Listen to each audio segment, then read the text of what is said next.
Yeah, and I think what the takeaway I took from the Mavs and Clippers series is, number one, Luka needs help. And I feel like, I mean, it's now been, 10 years the last time the Mavs actually won a playoff series, which is crazy.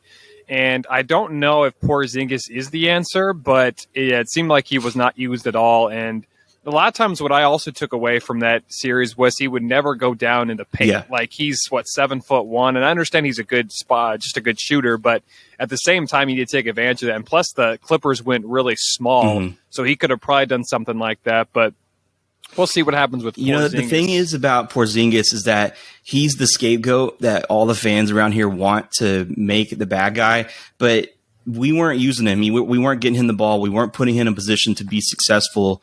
And on top of all that, if you want to be mad about something, be mad at Josh Richardson. He was trash this year. I mean, he just absolute trash.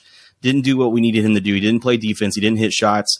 And, you know, Rick Carlisle didn't seem to scheme very well for Kristaps. And he's just not the player. Like, he's going to have a full offseason for the first time with our team this year. So, like, this is kind of put up or shut up time for him, but I've already kind of resigned myself to the fact that he's not going to be a number 2.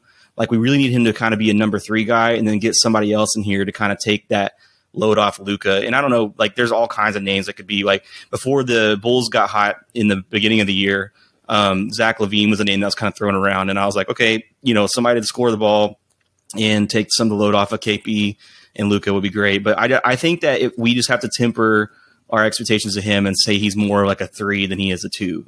But we need to get a 2 to come in here pretty soon. So, yeah, I think the free agency class isn't very big, and I think Kawhi Leonard is the best free agent, but I think he's got an option, and I'm assuming he'll stay with the Clippers this year or next year. But I mean, they could do some trading. It'd just be, I'm trying to think of all the trade scenarios that could happen as well.